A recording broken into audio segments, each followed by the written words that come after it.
Hello friends, তোমাদের সকলকে দা দেবজি চ্যানেলে স্বাগত। আজকে আলোচনা করব ক্লাস 12 থার্ড সেমিস্টার পলিটিক্যাল সায়েন্সের তোমাদের যে পঞ্চম অধ্যায়টি আছে, যে রাজনৈতিক দল ও দলব্যবস্থা, এই অধ্যায় থেকে আজকে গুরুত্বপূর্ণ এমসিকিউ টাইপ কোশ্চেন নিয়ে আলোচনা করব। ঠিক আছে, তোমাদের এই পঞ্চম অধ্যায় থেকে তোমাদের পরীক্ষাতে টোটাল 5টি এমসিকিউ কিন্তু আসবে। তাহলে আমি এই অধ্যায়, পঞ্চম অধ্যায় রাজনৈতিক দল ও দলব্যবস্থা, এই অধ্যায়ের কিন্তু সমস্ত ক্লাস আমি করিয়েছি। আর প্রথম থেকে একদম পঞ্চম অধ্যায়, ঠিক আছে, প্রথম, দ্বিতীয়, তৃতীয়, চতুর্থ, পঞ্চম, এই 5টি অধ্যায়ের ক্লাসই কিন্তু শেষ। তোমরা প্লে লিস্টে গিয়ে দেখতে পারো। হ্যাঁ, আর লাস্ট একটি অধ্যায় তোমাদের বাকি আছে, ষষ্ঠ অধ্যায়, তাহলেই তোমাদের টোটাল বই কমপ্লিট হয়ে যাবে। ঠিক আছে, সিলেবাস কমপ্লিট হয়ে যাবে। তাহলে আমি যেই প্রশ্নগুলি তৈরি করে নিয়ে এসেছি এই পঞ্চম অধ্যায় থেকে, তাহলে একই করে তোমরা স্ক্রিনে দেখো। তাহলে প্রথম কোশ্চেন দেখো, যে রাজনৈতিক দলের প্রধান উদ্দেশ্য কি? তাহলে উত্তর হচ্ছে সরকার গঠন। তাহলে রাজনৈতিক দল কাকে বলা হয়? যে রাজনৈতিক দল বলতে বোঝায় কিছু ব্যক্তি সমষ্টি যাদের মতাদর্শ এক, ঠিক আছে, একই মতাদর্শ সম্পন্ন কিছু ব্যক্তি সমষ্টি যাদের লক্ষ্য বা উদ্দেশ্য হচ্ছে রাজনৈতিক ক্ষমতা দখল করা, অর্থাৎ নির্বাচনের মাধ্যমে সরকার গঠন করা। ঠিক আছে, তারপরে প্রশ্ন দেখো, যে সপ্তদশ শতাব্দীতে আধুনিক অর্থে রাজনৈতিক দলের আবির্ভাব ঘটে কোন দেশে? তাহলে উত্তর হচ্ছে ইংল্যান্ডে। নেক্সট কোশ্চেন দেখো, যে নিচের কোনটি রাজনৈতিক দলের বৈশিষ্ট্য নয়? তাহলে এটার উত্তর হবে ন্যায় বিচার প্রদান। তাহলে ন্যায় বিচার প্রদান এটা কিন্তু রাজনৈতিক দলের বৈশিষ্ট্য নয়। আর বাকি যে তিনটি আছে, মতাদর্শগত ঐক্য, জনমত গঠন, নির্বাচনে অংশগ্রহণ, এই তিনটি কিন্তু রাজনৈতিক দলের বৈশিষ্ট্য। মতাদর্শগত ঐক্য, রাজনৈতিক দলের সদস্যদের মতাদর্শ কিন্তু একই থাকে, তাই না? তারপরে জনমত গঠন, রাজনৈতিক দলগুলি কি করে? যে জনমত গঠন করতে থাকে, অর্থাৎ জনগণের সমর্থন আদায় করতে থাকে, যার দ্বারা ইলেকশন হলে, অর্থাৎ ভোট হলে জনগণ তাদের যাতে ভোট দেয় তার জন্য জনমত গ্রহণ করতে থাকে। নির্বাচনে অংশগ্রহণ করে থাকে, তাই তো? রাজনৈতিক দলগুলি কিসের মাধ্যমে ক্ষমতায় আসবে, কিসের মাধ্যমে সরকার গঠন করবে? নির্বাচনে অংশগ্রহণের করার মাধ্যমে।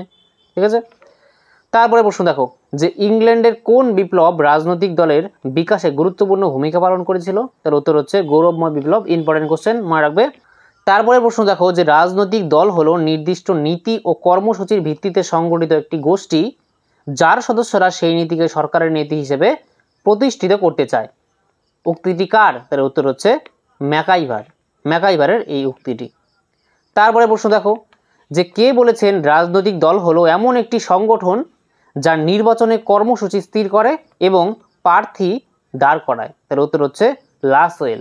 এই উক্তিটি লাসওয়েল করেছেন।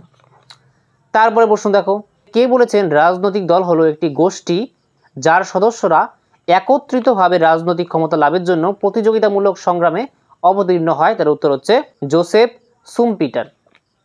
তারপরে প্রশ্ন দেখো, যে ক্যাপিটালিজম, সোশ্যালিজম অ্যান্ড ডেমোক্রেসি গ্রন্থটি কার লেখা? তার উত্তর হচ্ছে জোসেফ শুম্পিটার।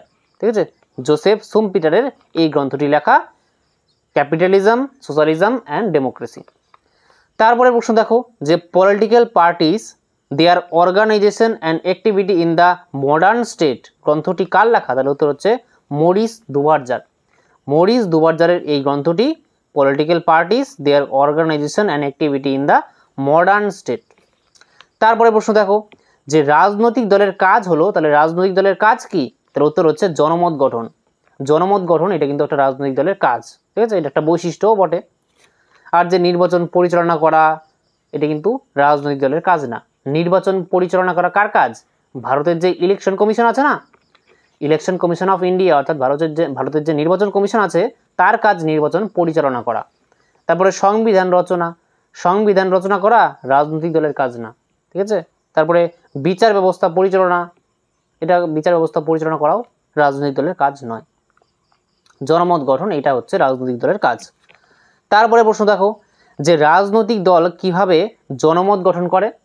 রাজনৈতিক দলগুলি জনগণের সমর্থন কিভাবে আদায় করে, অর্থাৎ জনমত কিভাবে গঠন করে? তাহলে উত্তর হচ্ছে প্রচার ও আলোচনার মাধ্যমে।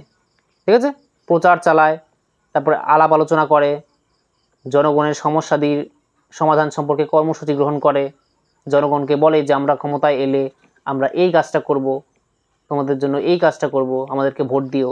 তাহলে এই যে প্রচার চালাচ্ছে, আলোচনার মাধ্যমেই কিন্তু আর কি জনমত গঠন করে থাকে একটা রাজনৈতিক দল। তারপরে প্রশ্ন দেখো, যে রাজনৈতিক সামাজিকীকরণের ক্ষেত্রে সর্বাধিক গুরুত্বপূর্ণ ভূমিকা পালন করে থাকে? তার উত্তর হচ্ছে রাজনৈতিক দল।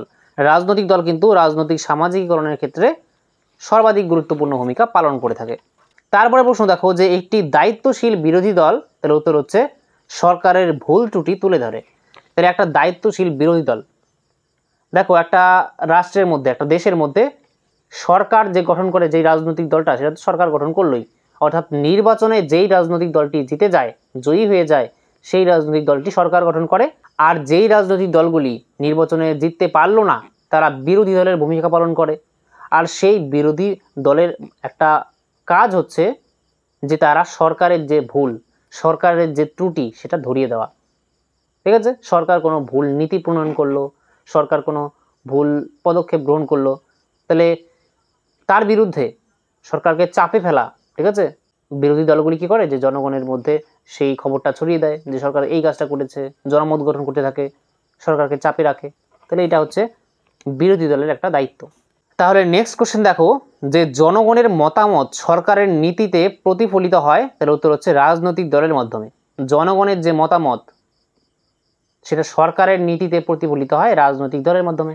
রাজনৈতিক দলগুলি জনগণের যে মতামত সেটা নেয়, জনগণের সমস্যাদি, একটা সমাজের মধ্যে জনগণের যে সামাজিক, অর্থনৈতিক, সাংস্কৃতিক যে সমস্যাগুলি আছে, সেই সমস্যাদি সম্পর্কে তারা জেনে সেটা সম্পর্কে তারা আর কি নীতি প্রণয়ন করে। তারপরে প্রশ্ন দেখো, যে রাজনৈতিক ব্যবস্থায় একটিমাত্র রাজনৈতিক দলের আধিপত্য প্রতিষ্ঠিত হয় তাকে বলা হয়, তাহলে উত্তর হচ্ছে একদলীয় ব্যবস্থা।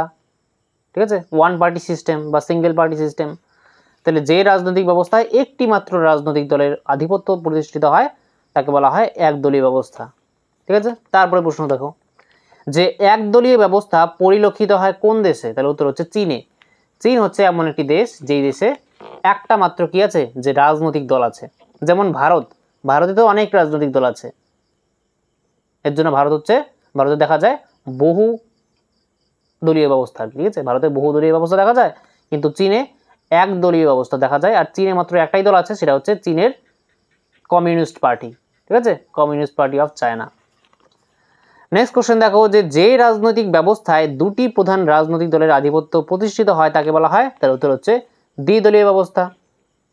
তারপরে প্রশ্ন দেখো, যে দ্বিদলীয় ব্যবস্থা পরিলক্ষিত হয় কোন দেশে, তার উত্তর হচ্ছে মার্কিন যুক্তরাষ্ট্র। তাহলে দ্বিদলীয় ব্যবস্থা অর্থাৎ যেই দেশে দুটি মাত্র রাজনৈতিক দলের আধিপত্য দেখা যায়। যেমন আমেরিকা যুক্তরাষ্ট্রে কিন্তু দুটি রাজনৈতিক দলের আধিপত্য দেখা যায়, একটা হচ্ছে সাধারণতন্ত্রী দল আর একটা হচ্ছে গণতান্ত্রিক দল। এছাড়া ব্রিটেন যে আছে, সেই ব্রিটেনেও কিন্তু দুটি রাজনৈতিক দলের আধিপত্য দেখা যায়। তাহলে দ্বিদলীয় ব্যবস্থা এই দুটি দেশে দেখা যায়, একটা হচ্ছে আমেরিকা যুক্তরাষ্ট্র আর একটা হচ্ছে ব্রিটেন। এই দুটি দেশের নাম মনে রাখবে। তারপরে প্রশ্ন দেখো, যে রাজনৈতিক ব্যবস্থায় একাধিক, ঠিক আছে, একাধিক রাজনৈতিক দলের অস্তিত্ব পরিলক্ষিত হয় তাকে বলা হয়, তার উত্তর হচ্ছে বহুদলীয় ব্যবস্থা, যেটা ভারতে কিন্তু পরিলক্ষিত হয়। তারপরে কোশ্চেন দেখো, যে ভারতে পরিলক্ষিত হয়, তাহলে একটু কি বললাম, যে ভারতে পরিলক্ষিত হয় বহুদলীয় ব্যবস্থা, মাল্টি পার্টি সিস্টেম।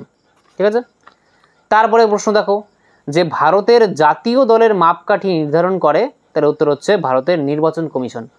ভারতের যে জাতীয় রাজনৈতিক দলগুলি হবে, তাহলে একটা রাজনৈতিক দল কিন্তু, আমাদের ভারতে যে রাজনৈতিক দলগুলি আছে, সব রাজনৈতিক দল কিন্তু জাতীয় দল না। ভারতে কিন্তু বর্তমানে 6টি জাতীয় দল আছে, ন্যাশনাল পার্টি আছে, আর 58টি রিজিওনাল পার্টি অর্থাৎ স্টেট পার্টি আছে। তাহলে এই যে স্টেট পার্টি অর্থাৎ আঞ্চলিক দল বলো বা রাজ্য দল বলো, আর এই যে ন্যাশনাল পার্টি অর্থাৎ জাতীয় দল বলো, তাহলে একটা রাজনৈতিক দল যদি জাতীয় দল হতে চায়, তাহলে তার শর্তটা কি, মাপকাঠি কি? তাহলে সেই যে মাপকাঠি অর্থাৎ সেই যে ক্রাইটেরিয়াটা, সেটা কে সেট করে? সেটা ভারতের যে নির্বাচন কমিশন আছে, ইলেকশন কমিশন অফ ইন্ডিয়া, সেই কমিশন কিন্তু সেট করে। তাহলে ভারতের নির্বাচন কমিশন ভারতের জাতীয় দলের মাপকাঠি নির্ধারণ করে। তারপরে প্রশ্ন দেখো, যে ভারতে জাতীয় দলের স্বীকৃতি অর্জনের ক্ষেত্রে নিম্নলিখিত মাপকাঠিগুলির মধ্যে কোনটি সঠিক? এর উত্তর হচ্ছে অন্তত 4টি রাজ্যে রাজ্য দল হিসেবে স্বীকৃতি পেতে হবে। তাহলে কোনো একটা পলিটিক্যাল পার্টি অর্থাৎ রাজনৈতিক দল যদি অন্তত 4টা রাজ্যে, 4টির বেশি রাজ্যে হলে তো কোনো ব্যাপার না, ভালো হলো, কিন্তু অন্তত কমপক্ষে 4টি রাজ্যে রাজ্য দলের স্বীকৃতি পেতে হবে, তাকে স্টেট পার্টির স্বীকৃতি পেতে হবে, তাহলেই সেটা জাতীয় দলের স্বীকৃতি পাবে। তারপরে প্রশ্ন দেখো, যে বর্তমানে ভারতে মোট জাতীয় দলের সংখ্যা হলো, তার উত্তর হচ্ছে 6টি। ভারতে বর্তমানে 6টি জাতীয় দল আছে। আর এই যে সংখ্যাটা, এটা কিন্তু চেঞ্জ হয়। ঠিক আছে, প্রত্যেক 5 বছর অন্তর অন্তর লোকসভা নির্বাচন হয়, তারপরে ডেটা অর্থাৎ ইনফরমেশন বেরিয়ে যায় যে কতগুলি আর কি জাতীয় দল আছে বর্তমানে ভারতে। যেমন 2024-এ যে লোকসভা নির্বাচন হয় তারপরে 6টা কিন্তু জাতীয় দল আছে ভারতে। তারপরে প্রশ্ন দেখো যে জাতীয় দলের একটি গুরুত্বপূর্ণ বৈশিষ্ট্য হলো, তার উত্তর হচ্ছে উপরোক্ত সবকটি। যে সমগ্র দেশের প্রতিনিধিত্ব করা একটা জাতীয় পার্টি কাকে বলা হয়? যে পলিটিক্যাল পার্টি অর্থাৎ রাজনৈতিক দল একটা দেশের বিভিন্ন রাজ্যে, ঠিক আছে, বেশিরভাগ রাজ্যেই সক্রিয় থাকে এবং জাতীয় স্বার্থে কাজ করে, ঠিক আছে, একটা জাতির স্বার্থে কাজ করে, সেটাই হচ্ছে জাতীয় দল। তাহলে এটা সমগ্র দেশের প্রতিনিধিত্ব করা, এটা একটা বৈশিষ্ট্য। তারপরে জাতীয় বিষয়ের উপর গুরুত্ব, বৃহৎ সমর্থন ও প্রভাব, এটা হচ্ছে জাতীয় দলের গুরুত্বপূর্ণ বৈশিষ্ট্য 3টি। তারপরে প্রশ্ন দেখো যে নিম্নের কোনটি জাতীয় দল নয়? তাহলে জাতীয় দল নয় কোনটি? উত্তর হবে তৃণমূল কংগ্রেস। পশ্চিমবঙ্গের যে রাজনৈতিক দলটা আছে তৃণমূল কংগ্রেস, এটা কিন্তু একটা বর্তমানে আঞ্চলিক দল অর্থাৎ রাজ্য দল। আঞ্চলিক দল বলো বা রাজ্য দল বলো একই, হ্যাঁ, স্টেট পার্টি বলো আর রিজিয়নাল পার্টি বলো একই। তাহলে তৃণমূল কংগ্রেস কিন্তু একটা জাতীয় দল নয়। আর যে 3টি আছে, ভারতীয় জাতীয় কংগ্রেস, আম আদমি পার্টি আর বহুজন সমাজ পার্টি, এই 3টি কিন্তু জাতীয় দল। তারপরে প্রশ্ন দেখো যে কত খ্রিস্টাব্দে ভারতীয় জনতা পার্টি প্রতিষ্ঠিত হয়? তার উত্তর হচ্ছে 1980। তারপরে প্রশ্ন দেখো যে কত খ্রিস্টাব্দে ভারতীয় জাতীয় কংগ্রেস প্রতিষ্ঠিত হয়? তার উত্তর হচ্ছে 1885। ঠিক আছে, ইম্পর্টেন্ট কিন্তু মনে রাখবে, 1885 সালে ভারতীয় জাতীয় কংগ্রেস প্রতিষ্ঠিত হয়। তারপরে প্রশ্ন দেখো যে কত খ্রিস্টাব্দে আম আদমি পার্টি প্রতিষ্ঠিত হয়? তার উত্তর হচ্ছে 2012 সালে। তারপরে প্রশ্ন যে কত খ্রিস্টাব্দে বহুজন সমাজ পার্টি প্রতিষ্ঠিত হয়? এটা হবে 1984। আর তারপরে দেখো যে ন্যাশনাল পিপলস পার্টি ড্যাশ সালে প্রতিষ্ঠিত হয়? তার উত্তর হচ্ছে 2012 সালে। তাহলে 2012 সালে ন্যাশনাল পিপলস পার্টি আর আম আদমি পার্টি এই দুটি কিন্তু প্রতিষ্ঠিত হয়। তারপরে প্রশ্ন দেখো যে বর্তমানে ভারতে মোট আঞ্চলিক বা রাজ্য দলের সংখ্যা হলো? তার উত্তর হচ্ছে 58। আঞ্চলিক দল বলো বা রাজ্য দল বলো, দুটা কিন্তু সিমিলার, হ্যাঁ, একই অর্থ। তাহলে বর্তমানে ভারতে 58টি কিন্তু আঞ্চলিক দল আছে, মনে রাখবে। আর তার মধ্যে তৃণমূল কংগ্রেস কিন্তু একটা, যেটা পশ্চিমবঙ্গে বর্তমানে সরকার যারা আছে। তারপরে প্রশ্ন দেখো যে ভারতে আঞ্চলিক দলের স্বীকৃতি অর্জনের ক্ষেত্রে নিম্নলিখিত মাপকাঠিগুলির মধ্যে কোনটি সঠিক? তাহলে উত্তর হচ্ছে বিধানসভার মোট আসনের 3% আসন কিংবা অন্তত 3টি আসন পেতে হবে। ঠিক আছে, তাহলে রাজ্য দল অর্থাৎ আঞ্চলিক যে দল আছে সেই আঞ্চলিক দল গঠনের যে মাপকাঠি, তারপরে জাতীয় দল গঠনের যে মাপকাঠি, সেটা কিন্তু আমি ক্লাসে করিয়েছি। তোমরা যারা এখনও 5ম অধ্যায়ের ক্লাস করোনি, আমি আবারও বলবো যে তোমরা প্রথমে ক্লাসগুলি করো, ঠিক আছে, ক্লাসগুলি করো, তারপরে তোমরা এই MCQ প্রশ্নোত্তরগুলি সলভ করো, তাহলে তোমাদেরই উপকার হবে। ঠিক আছে, তাহলে তারপরে প্রশ্ন দেখো যে নিম্নের কোনটি আঞ্চলিক দল নয়? ঠিক আছে, আঞ্চলিক দল নয়, তাহলে উত্তর হচ্ছে আম আদমি পার্টি। আম আদমি পার্টি তো একটা জাতীয় দল, এটা কিন্তু আর কি আঞ্চলিক দল নয়। আর যে তেলুগু দেশম পার্টি আছে, তারপরে DMK, তৃণমূল কংগ্রেস, এগুলি হচ্ছে আঞ্চলিক দল। ঠিক আছে, তারপরে প্রশ্ন দেখো যে স্তম্ভ মিলিয়ে সঠিক উত্তরটি নির্বাচন করো।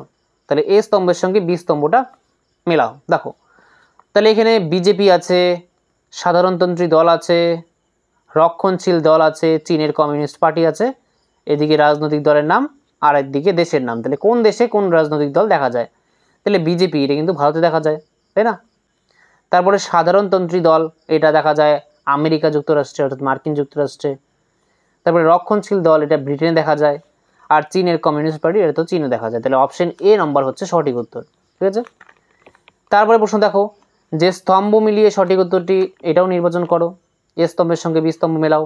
একদিকে আছে রাজনৈতিক দলের নাম, ধর্মভিত্তিক রাজনৈতিক দল, জাতিভিত্তিক রাজনৈতিক দল, ভাষাভিত্তিক রাজনৈতিক দল আর জাতীয় রাজনৈতিক দল। আরেকদিকে আছে রাজনৈতিক দলের নাম। তাহলে ধর্মভিত্তিক রাজনৈতিক দল কোনটা? তাহলে আমাদের ভারতে কিন্তু সাংস্কৃতিক বৈচিত্র্য লক্ষ্য করা যায় অনেক, ভাষার ভিত্তিতে, জাতিগত ভিত্তিতে। ঠিক আছে, তাহলে ধর্মের ভিত্তিতেও কিন্তু অনেক রাজনৈতিক দল গঠিত হয়। তাহলে ধর্মভিত্তিক রাজনৈতিক দলের একটা নাম হচ্ছে শিবসেনা। শিবসেনা যেটা মহারাষ্ট্রে আছে, তাহলে এই মহারাষ্ট্রের শিবসেনা হচ্ছে ধর্মভিত্তিক একটা রাজনৈতিক দল। তারপরে হচ্ছে জাতিভিত্তিক রাজনৈতিক দল। জাতিভিত্তিক রাজনৈতিক দলের উদাহরণ কি? এটা হচ্ছে ডিএমকে, যেটা তামিলনাড়ুতে দেখা যায়। এই ডিএমকে পার্টি তামিলনাড়ুতে আছে, যেটা একটা জাতিভিত্তিক রাজনৈতিক দল।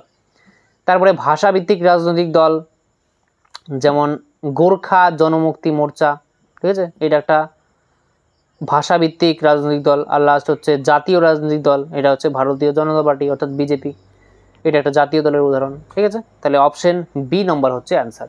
তারপরে প্রশ্ন দেখো, এটাও দেখো স্তম্ভ মিলিয়ে রাখো। তাহলে এ স্তম্ভের সঙ্গে বি স্তম্ভ মেলাও। এক পাশে লেখা আছে আর কি পলিটিক্যাল পার্টির নাম, রাজনৈতিক দলের নাম, আর এক পাশে সেই পলিটিক্যাল পার্টির সঙ্গে সংযুক্ত ব্যক্তির নাম। তাহলে আম আদমি পার্টির সঙ্গে মিলবে হচ্ছে অরবিন্দ কেজরিওয়াল। তারপরে ভারতীয় জনতা পার্টি অর্থাৎ বিজেপি, এর সঙ্গে মিলবে হচ্ছে শ্যামাপ্রসাদ মুখোপাধ্যায়। আর ভারতীয় জাতীয় কংগ্রেস, এটার সঙ্গে মিলবে হচ্ছে উমেশচন্দ্র বন্দ্যোপাধ্যায়। এই উমেশচন্দ্র বন্দ্যোপাধ্যায় ভারতীয় জাতীয় কংগ্রেসের প্রথম সভাপতি ছিল। আর বহুজন সমাজ পার্টি, এটার সঙ্গে মিলবে হচ্ছে কাশিরাম। ঠিক আছে, তাহলে এটার উত্তর হচ্ছে অপশন নাম্বার ডি। তারপরে প্রশ্ন দেখো যে এটাও স্তম্ভ মেলাও। এক পাশে রাজনৈতিক দলের নাম আছে, ঠিক আছে, এগুলি সব আর কি জাতীয় দল, ভারতে 4টি জাতীয় দলের নাম লেখা আছে এক পাশে, আর এক পাশে তার প্রতীক চিহ্ন। আম আদমি পার্টি, এর প্রতীক চিহ্ন কি? আম আদমি পার্টির হচ্ছে ঝাড়ু। ঠিক আছে, ঝাড়ু হচ্ছে আম আদমি পার্টির প্রতীক। তারপরে বহুজন সমাজ পার্টির যে প্রতীক সেটা হচ্ছে হাতি। তারপরে ভারতের কমিউনিস্ট পার্টি, এই ভারতের কমিউনিস্ট পার্টির যে প্রতীক সেটা হচ্ছে কাস্তে হাতুড়ি তারা। তারপরে ন্যাশনাল পিপলস পার্টি, এই পার্টির প্রতীক চিহ্ন হচ্ছে বই। ঠিক আছে, তাহলে অপশন নাম্বার বি হচ্ছে এটার উত্তর। তাহলে এই ছিল আজকের আলোচনা, এই তোমাদের পঞ্চম অধ্যায় থেকে। ঠিক আছে, তাহলে এই প্রশ্নগুলি তোমরা বাড়িতে বারবার রিভিশন দেবে। পুরোনো অধ্যায়ের যে পড়াগুলো সেগুলি বারবার রিভিশন করো, নাহলে কিন্তু আবার ভুলে যাবে। ঠিক আছে, এই অধ্যায় থেকে পঞ্চম অধ্যায়ের যে মক টেস্টের লিঙ্ক সেটা কিন্তু আমি পরবর্তীতে দিয়ে দেবো। তোমরা এই ভিডিওর কমেন্ট বক্সে কিন্তু পরে এসে তোমরা দেখতে পারবে, আমি পিন করে দেব মক টেস্টের লিঙ্ক। আর এই প্রশ্নগুলির পিডিএফের লিঙ্কও কিন্তু আমি ডেসক্রিপশন বক্সে দিয়ে দেবো। ঠিক আছে, আর যারা যারা এখনও টেলিগ্রাম গ্রুপে যুক্ত হওনি, তোমরা এই ভিডিও ডেসক্রিপশনে দেখো একটা টেলিগ্রাম গ্রুপের লিঙ্ক আছে, সেখানে তোমরা যুক্ত হয়ে যাও, সেখানে পিডিএফ পেয়ে যাবে। তাছাড়াও তোমাদের যদি কোনো প্রশ্ন থাকে তোমরা জিজ্ঞাসা করতে পারো সেই টেলিগ্রাম গ্রুপের মধ্যে। ঠিক আছে, আর এটাই ছিল আজকের আলোচনা। তাহলে আজকের ক্লাসটি তোমাদের কেমন লাগলো তোমরা কমেন্ট বক্সে আমাকে অবশ্যই লিখে জানাবে। আর ক্লাসটি যদি ভালো লেগে থাকে তাহলে অবশ্যই একটি লাইক করো। আর যারা চ্যানেলে নতুন তোমরা অবশ্যই চ্যানেলটি সাবস্ক্রাইব করে অল বেল আইকনে ক্লিক করে রাখো। তাহলে দেখা হচ্ছে নেক্সট ক্লাসে, ততক্ষণের জন্য বাই।